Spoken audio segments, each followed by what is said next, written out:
ഇങ്ങോട്ട് വന്ന വിവരം അദ്ദേഹം അറിഞ്ഞോ? നിന്റെ അച്ഛൻ ത്രിവിക്രമവർമ്മ? ഇല്ല. ആ മാറാടി പെണ്ണിനോട് തന്നെയാണോ ഇപ്പോഴും അദ്ദേഹത്തിന്റെ പൊറുതി? എന്റെ മകളെ ആ ഏപ്രിലെ കൊണ്ട് കെട്ടിച്ചയാണ് ഞാൻ ചെയ്ത ഏറ്റവും വലിയ അബദ്ധം. ഇപ്പൊ അതൊക്കെ പറഞ്ഞിട്ട് എന്താ കാര്യം? എന്റെ മനസ്സ് പാറുകൊണ്ടൊന്നും ഉണ്ടാക്കിയതല്ല. സ്വന്തം മകള് കെട്ടിത്തൂങ്ങി മരിച്ചാൽ ഏതച്ഛനാ സഹിക്കുക? ആ ബന്ധം വേണ്ട നിന്റെ അമ്മ ആവോളം പറഞ്ഞതാ. അന്ന് ഞാനത് കേട്ടില്ല.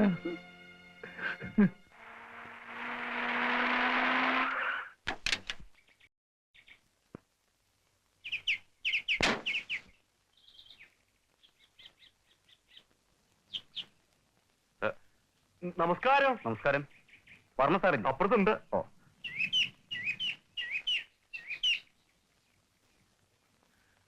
അല്ല, അപ്പോഴേ ഈ മന്ത്രിക്ക് എന്താ ബെൻസ് കാറില്ലയോ? വകുപ്പ് സെക്രട്ടറിയോട് ചോദിക്കണം. ആ, ചോദിക്കണമല്ലോ. എന്താ കാര്യം പറയൂ. സാറ് ചീത്ത പറയരുത്. പാർട്ടിയുടെ വാർഷികമാണ്. ഈ പ്രാവശ്യമെങ്കിലും സാറ് പ്രസീഡ് ചെയ്യണം. അത് ഞങ്ങളുടെ ഒരു ആഗ്രഹമാണ്.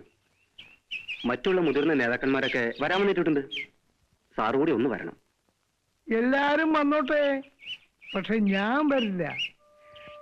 10 വർഷങ്ങൾക്ക് മുമ്പ് കോലൊടിച്ചിട്ടതാണ്. ഇനി ഞാൻ തിരിച്ചില്ല. ഇരിക്കൂ.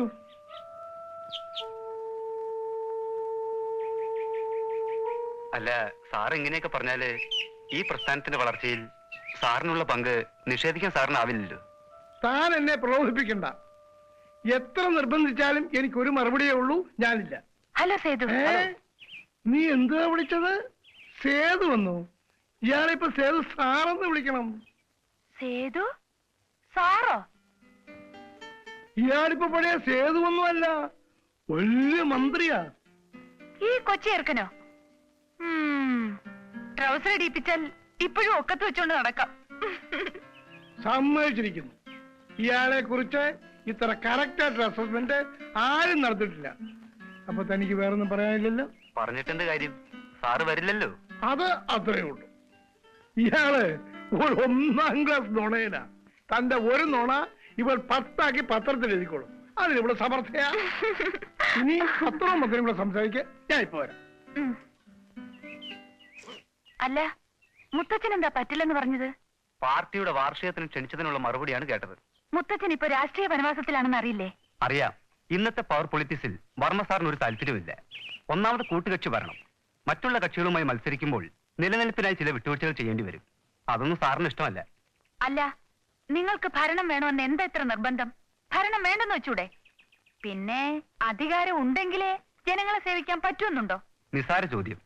പക്ഷെ ഉത്തരം പറയുക അല്പം ബുദ്ധിമുട്ടാ. ഒരുപാട് എഴുതുന്ന കൂട്ടത്തിലല്ലേ. ഉത്തരം സ്വയം കണ്ടുപിടിച്ചാൽ മതി. അല്ല, പെട്ടെന്ന് ബോംബെന്ന് കേരളത്തിലേക്ക് ഒരു ട്രാൻസ്ഫർ? മുമ്പ് ഇവിടെ ഉണ്ടായിരുന്ന റിപ്പോർട്ടർ പോരെന്ന് മാനേജ്മെന്റിന് തോന്നി. പിന്നെ ഞാൻ ലോക്കൽ ആളുമല്ലേ.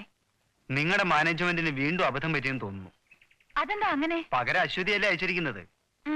അപ്പോഴേ മന്ത്രി സാറിന്റെ വകുപ്പ് എന്താ? എക്സൈസ്. നല്ല ഗുണമുള്ള വകുപ്പാണല്ലോ. ഞാൻ ഒഫീഷ്യലായി കാണാൻ വരുന്നുണ്ട്. എന്താ ഭീഷണിയാണോ? സൺഡേ മിററിന് എന്റെ ആവശ്യമില്ല. നിങ്ങളുടെ മാഗസിൻ എക്സ്പോസ് ചെയ്ത സിമന്റ് സ്കാനിലാണല്ലോ മഹാരാഷ്ട്ര മിനിസ്റ്ററെ രാജിവെപ്പിച്ചത്. അതുപോലെ. അപ്പോ പേടിയുണ്ടല്ലേ? പിന്നെ പേടിക്കാതെ പറ്റൂ. ഇവിടുത്തെ പല രാഷ്ട്രീയക്കാർക്കും അധോലോകവുമായി വളരെ അടുത്ത ബന്ധമുണ്ടെന്ന് കേട്ടിട്ടുണ്ട്. ഞാൻ കേട്ടത് ശരിയാണോ? അയ്യോ, എനിക്കറിയില്ല. ഹൂസ് ജാക്കി? ജാക്കിയോ? JACKY ജാക്കി.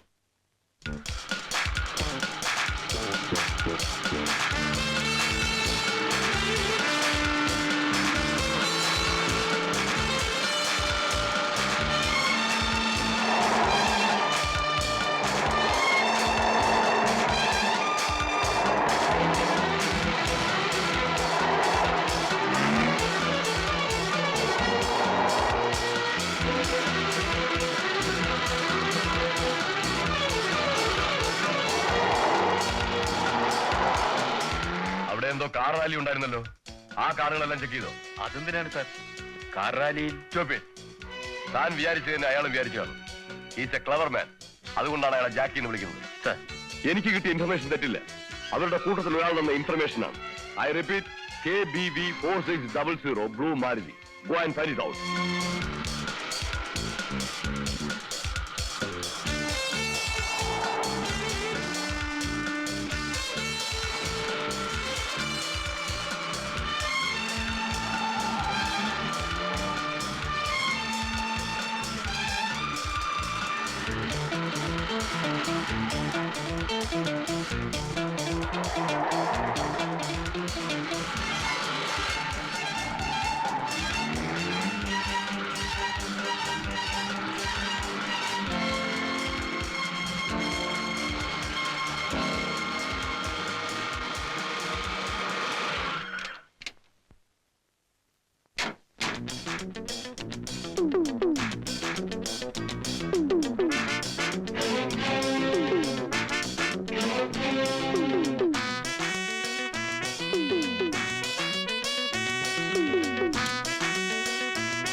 പുറത്തേക്ക് ഇറങ്ങണം.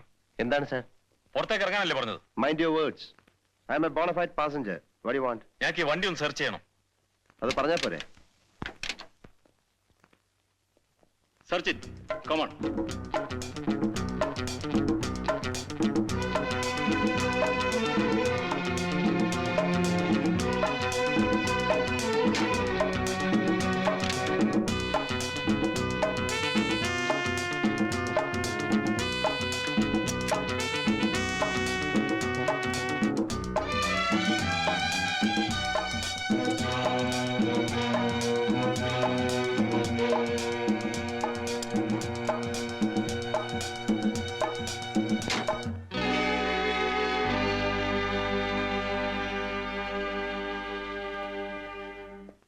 ഇനി പോവാലോ?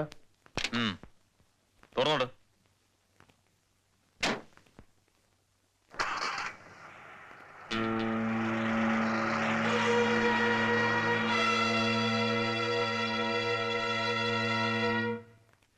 ഇതിൽ പറഞ്ഞിരിക്കുന്ന ആവശ്യങ്ങൾ ന്യായമാണ്. ഞാൻ ഈ നിയോജക മണ്ഡലത്തിൽ നിന്നും ജയിച്ചാണ് മുഖ്യമന്ത്രിയായിരുന്നു വെച്ച് എനിക്ക് ചില പരിമിതികളൊക്കെ ലഭ്യമാനന്താ. ഒന്നാമത് 18 കോടി രൂപ കമ്മി ബഡ്ജറ്റുള്ള ഒരു ഗവൺമെന്റാണ് നമ്മളുടേത്. എടുത്തോ പിടിച്ചോ എന്ന് പറഞ്ഞ് ഇതിൽ പറഞ്ഞിരിക്കുന്ന കാര്യങ്ങൾ നടത്താൻ കാശിന് ഞാനിവിടെ പോവും. ഏതായാലും ഞാൻ ഫിനാൻസ് മിനിസ്റ്ററുമായിട്ടൊന്ന് ആലോചിക്കട്ടെ. താൻ തിങ്കളാഴ്ച തിരുവനന്തപുരത്തേക്കൊന്ന് വാ. പോവാൻ സമയമായി. ശേഖരൻകുട്ടിയോട് റെഡിയാകാൻ പറ. സാർ, അച്ഛൻ റെഡിയായി, പോകാമെന്ന് പറഞ്ഞു. ഒരു 5 മിനിറ്റ്. സാർ, ഇപ്പൊ തന്നെ വളരെ വൈകി. പറഞ്ഞാ മതി.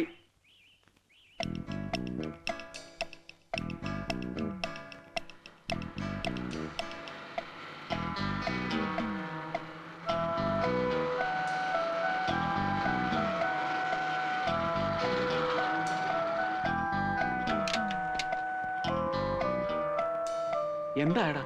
പറയാം. അച്ഛൻ എപ്പോഴാ പോകുന്നത്? ഉടനെ പോവും. നീ ഈ കാറും കൊണ്ട് അച്ഛൻ്റെ കൂടെ പോയിക്കോ. ഞാൻ നിന്റെ കാര്യം വരാം. വാ. അതെ അതെ, ഞാൻ പുറപ്പെട്ടു കഴിഞ്ഞു. നിങ്ങളുടെ യോഗത്തിൽ പ്രസംഗിച്ചിട്ടേ ഞാൻ പോവൂ. നീ റെഡിയായില്ലേ? അച്ഛൻ പുറപ്പെട്ടോളൂ, ഞാൻ സാഗറിന്റെ കാറിൽ വന്നോളാം. ശരി, വരട്ടെ.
Good morning. മോർണിംഗ്.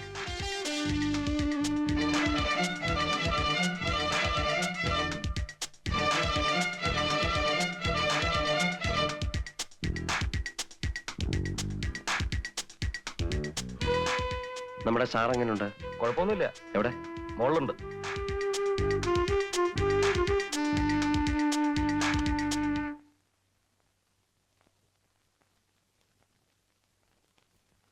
സാറേ പോണ്ടേ?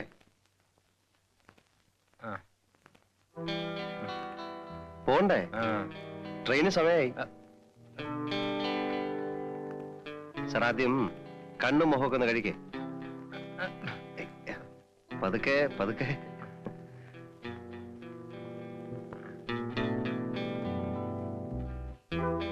ലോറൻസ്, ഈ പരുവത്തിൽ പുള്ളി ട്രെയിനിൽ വിടണ്ട. നമ്മുടെ ఏదైనా కారే అయ్యా మది. ఎంత ఆവശ്యం వచ్చా కొడతాక. మిమ్మల్ని నేను సాలసారి సూచానండి. ఆయన వ్యాపారములు మొదటిసారి మిమ్మల్ని నాకు చాలా నచ్చారండి. നമ്മൾ തമ്മിൽ പലപ്പോഴും കണ്ടിട്ടുണ്ടെങ്കിലും ബിസിനസ്സിൽ ആദ്യമാ. എനിക്ക് നിങ്ങളെ ഇഷ്ടപ്പെട്ടു. మీకు మలయాళం తెలుసా? బాగా తెలుసు. ഞാൻ മലയാളിയല്ലേ. ഇതിനു മുമ്പ് ഇവിടെ വന്നപ്പോ തെലുങ്കാണല്ലോ സംസാരിച്ചത്? അത് ജീവിക്കാൻ വേണ്ടി. എന്റെ ബിസിനസ് ഒക്കെ ആന്ധ്രയിലല്ലേ, അതുകൊണ്ട് തെലുങ്ക് സംസാരിക്കുന്നു. അച്ഛൻ വഴി ഞാനും ആന്ധ്രയാ, അമ്മ വഴി കേരളം, തങ്കമണി. അമ്മയുടെ പേരായിരിക്കും. ഛേ, ഇത് സ്ഥലപ്പേരാണ്. അച്ഛൻ പൊയില കൃഷിയുമായി ആന്ധ്രയിലായിരുന്നു. ആദ്യത്തെ വിളവെടുപ്പിന് തന്നെ ഞാൻ ഉണ്ടായി. അതോടെ അമ്മ ക്ലോസ്. അച്ഛനോ? ഒരു വിവരവും ഇല്ല. ഞാൻ ഉള്ളതും വിറ്റുപെറുക്കിഞ്ഞു പോന്ന്. സ്നേഹമുള്ള മകൻ. അയ്യോ, അച്ഛനോട് മാത്രമല്ല സ്നേഹം, അച്ഛന്റെ ഭാഷയോടും, തെലുങ്കിനോട്. ദിവസം ഒരു 5 തെലുങ്ക് വാക്കെങ്കിലും പറയാതെ എനിക്ക് ഉറക്കം വരില്ല. നിദ്ര രാതു. സുഖം തന്നെയല്ലേ? അതെ, എല്ലാം കഴിഞ്ഞല്ലോ. കഴിഞ്ഞു. വരട്ടെ. സൂക്ഷിച്ചുകൊണ്ട് പോണം. സ്വർണ്ണമാണ്, കെയർഫുൾ. പോലീസ് എങ്ങാനും വഴി വെച്ച്. എന്തായത്? സ്വർണ്ണമാണ്, കെയർഫുൾ. മേലാൽ ബിസിനസ്സിലൊന്നും ഇടപെടണ്ട. കെയർഫുൾ.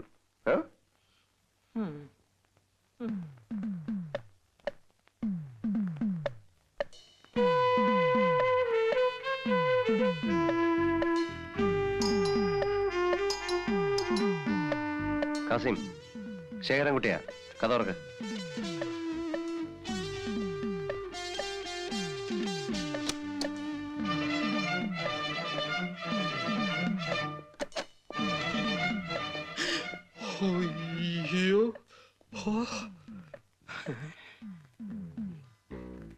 കാസിം, നമ്മുടെ കൂട്ടത്തിൽ ആരോ ഒരാൾ സർക്കാരിന്റെ കൂട്ടുകാരനായിട്ടുണ്ട്. ദൈവം പോലും അറിയാതെയാണ് നമ്മൾ സാഗറിന്റെ ഓപ്പറേഷൻ പ്ലാൻ ചെയ്തത്. എന്നിട്ടും സാഗറിന്റെ കാറിന്റെ പിറകെ കസ്റ്റംസുകാരുണ്ടായിരുന്നു. അതുകൊണ്ട് സൂക്ഷിക്കണം. കാസിമേ, പറഞ്ഞ കേട്ടല്ലോ, സൂക്ഷിക്കണം. സ്വർണ്ണ ബിസ്ക്കറ്റ്. ചുമ്മാരടാ.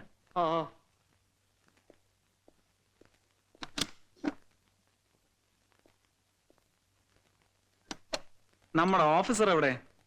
പോയി. പോയോ?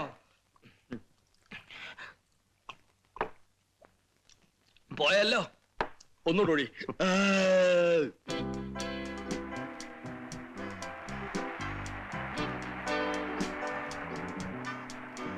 ധോണി, ഈ ജാക്കറ്റിൽ എത്ര രൂപയുടെ സ്വർണമുണ്ടെന്ന് നിനക്കറിയാമോ?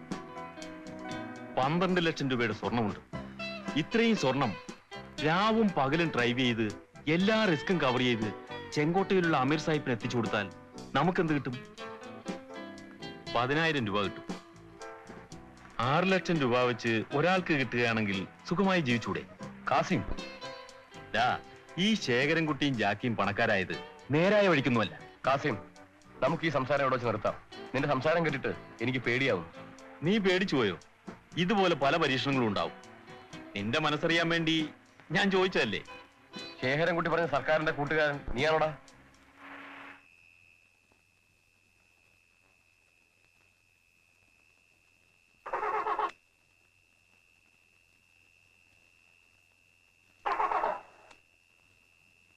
ജോണി, നീ നോക്കി.